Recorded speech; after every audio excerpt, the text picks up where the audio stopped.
ministère de la Communication tient à informer la population en général et la presse en particulier que par arrêté présidentiel en date du 3 juin 2015, la journée du jeudi 4 juin est déclarée fériée à l'occasion de la Fête-Dieu.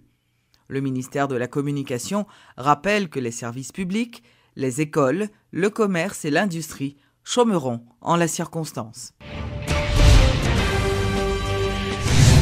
Le Premier ministre Evans Paul a visité ce mercredi 3 juin les chantiers des lycées Alexandre Pétion et Toussaint Louverture pour évaluer l'état d'avancement des travaux de reconstruction de ces établissements endommagés lors du séisme du 12 janvier. Le chef du gouvernement s'est ensuite rendu sur le site de construction d'un marché de fruits de mer à Fontamara. Nous avons regardé l'état d'avancement lycée Alexandre Pétion dans Bel Air et nous constatons que le travail n'a pas avancé et nous avons garanti que dans la prochaine année scolaire, les élèves sont capables d'utiliser le lycée Pétion, inauguration déjà fixée pour les premiers jours de septembre.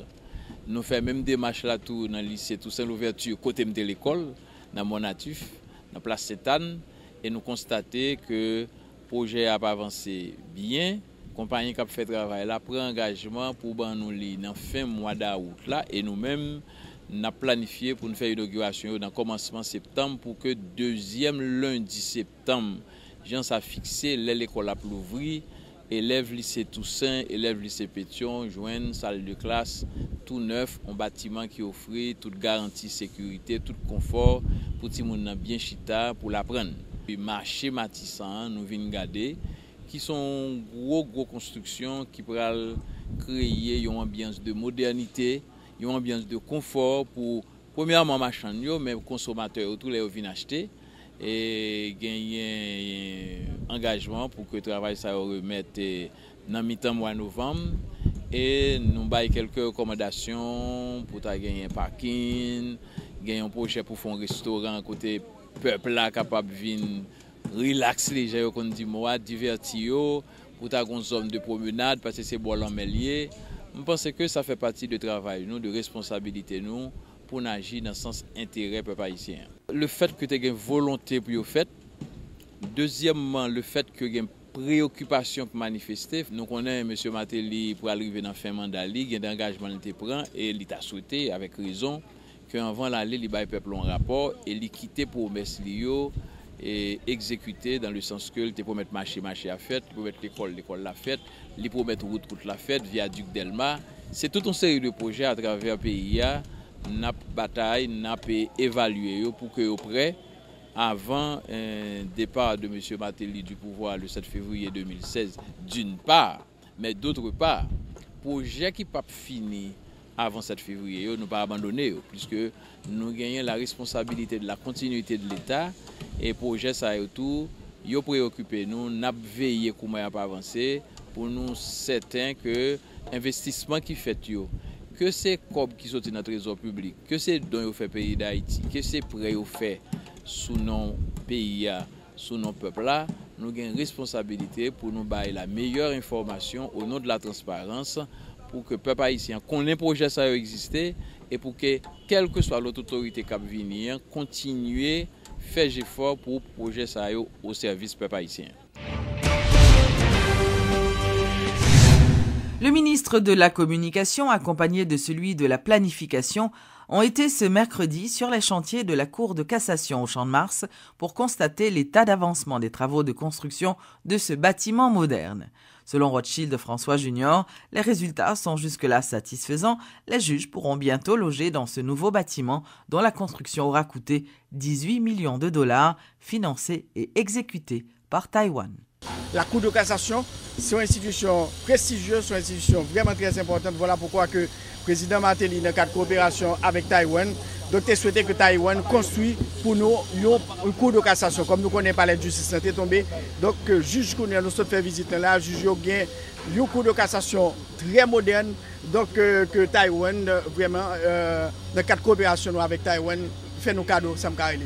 Et donc son projet qui coûtait presque 18 millions de dollars américains et ce compagnie taïwanaise qui a exécuté avec bien sûr nous venons là nous que c'est des ouvriers haïtiens qui travaillent avec nous. Ça montre l'importance que le gouvernement, que le président de la République a accordé à l'autre pouvoir. Parce que nous devons construire le palais, mais nous disons, bon, donc il faut qu'il y ait un cours de cassation qui est imposant, un building imposant pour que l'institution a joué dans la société haïtienne.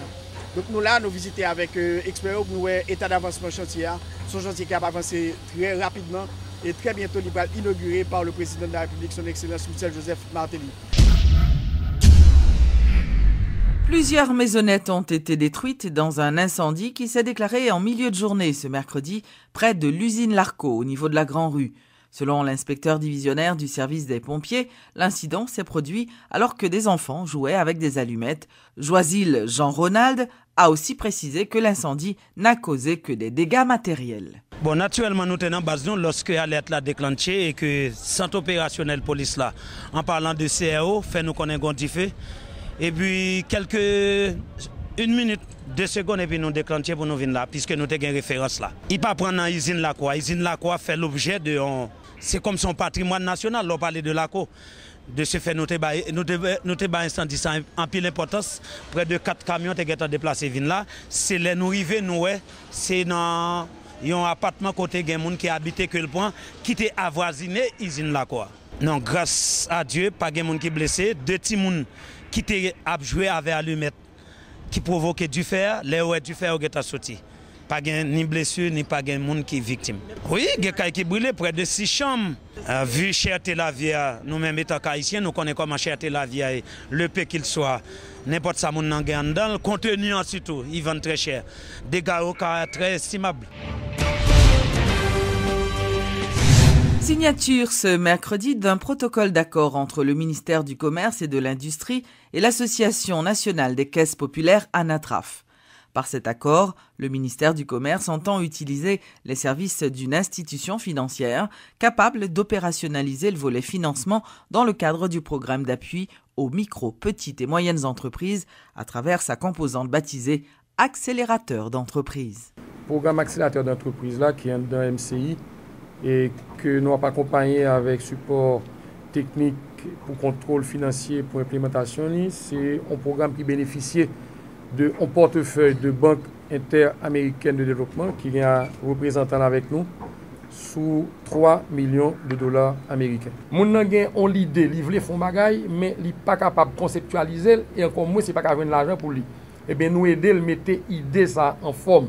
Nous aider que en ça qui est dans tête li a, nous capable mettre le document qui permettent que yo capable apprécier ça l'envie faire. Parce que basiquement tout ça parler là, vraie raison nous voulons créer emploi, nous voulons générer revenus et c'est ça qui permet de nous créer croissance. Donc plus on monde capable bien l'idée, plus monde qui a l'idée capable approcher de nous, plus nous capable aider monde formater l'idée ça dans un projet, plus projet arriver il est viable, c'est-à-dire il a soutenir tête li. Plus nous capable aider aller vers financement qui peut permettre de joindre l'argent, que ce soit pour acheter matières premières, que ce soit pour améliorer conditions ça déjà faire, que c'est pour l'acheter une machinerie pour le capable de faire ça, faire on va le ajouter avec une bonification d'activité, c'est ça le programme. Vers la sécurisation du foncier en Haïti, le comité interministériel de l'aménagement du territoire, le CIAT, progresse dans l'élaboration d'une politique en ce sens qui sera déposée par devant le Parlement dès l'entrée en fonction de la prochaine législature. La méthodologie a été définie, les textes juridiques élaborés et des données sont collectées actuellement dans plusieurs départements du pays. Ce travail découle de la volonté des autorités d'instaurer l'état de droit en Haïti qui passe obligatoirement par la sécurisation du foncier, selon Michel Auriol du CIAT. Le projet a été présenté ce mercredi dans le cadre des réflexions de l'ABID. C'est-à-dire que si on a essayé de créer sécurité foncière en Haïti, il est important pour travailler avec toute institution qui a occupé le foncier. Il y a des réformes législatives qui peuvent faire, il y a des formations qui peuvent faire. Et il y a un gros point que nous avons passé en plus de temps, c'est que nous avons testé actuellement une méthode de réalisation de cadastre au pays. Moi, je crois que le cadastre est identifié par tout le monde comme un point essentiel pour Haïti, pour la sécurisation foncière. Donc, nous avons discuté en pile. Sous question et cadastre. L'Europe commence son expérience, pas commencer dans le côté plus difficile. Et nous-mêmes, nous pas préposés à gérer le conflit foncier.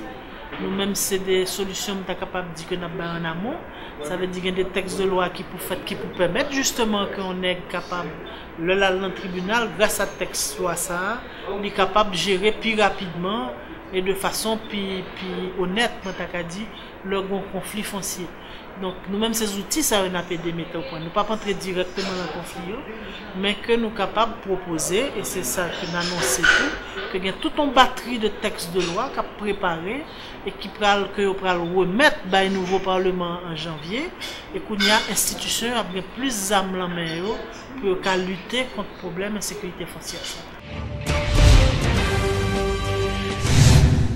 Le ministère de l'Agriculture intensifie sa lutte pour empêcher l'introduction sur le sol haïtien de certaines maladies. Selon le ministre Fresner Dorsin, des pièges ont été placés sur l'ensemble du territoire, notamment dans les ports et les aéroports. Désormais, grâce à la réactivation du service de protection sanitaire, le ministère exerce un contrôle plus strict sur tout le territoire, sur ce qui entre ou encore sur ce qui sort. La nouvelle technologie est aussi mise à profit, a souligné Fresner Dorsin, qui visitait un service de cargo ce mercredi. Il faut nous contrôler maladie qui a entré, maladie qui a sorti. Bon, c'est vrai, nous sommes toujours qu'on fait. Nous sommes toujours qu'on fait avec plume, avec feuille papier. Je dis la technologie permet que nous fassions mieux. Pour que ça nous vienne plus pointu. Nous venons plus pointu parce que nous avons exploité mangue à l'extérieur. Il faut que mangue nous yo exempté de mouches, de problèmes phytosanitaires. Nous-mêmes en Haïti, nous faisons plein de prévention qui pratiquement a coûté nous 50 millions de gouttes avec appui SDA, AFIS, avec appui ICA. Côté plan, ça a permettre que non seulement nous mettons un système de traçabilité sous toute étrape nous piège nous mettons déjà dans toute frontière. Et je dis à nous, à occuper nous de port, nous, de aéroport, nous, côté produit, à entrer à sortir. Donc, j'en saute là, qu'on y a un système qui update avec une firme que nous entendons, que ce soit ministère de l'Agriculture, que ce soit ministère du Commerce, nous entendons avec Film Solutions, qui établit un système de traçabilité dans le pays sur 1 km². C'est-à-dire nous diviser le pays en autant de kilomètres carrés que le pays a de kilomètres carrés. Et que pour que si on a un problème qui passe, soit dans le mangue, soit dans l'autre fruit ou dans l'autre produit, pour nous connaître exactement côté le passé, dans le moment le passé, et à ce moment-là, isoler côté pour que le produit n'ait pas le même problème, il y a en République dominicaine aujourd'hui, côté où pas exploiter le produit.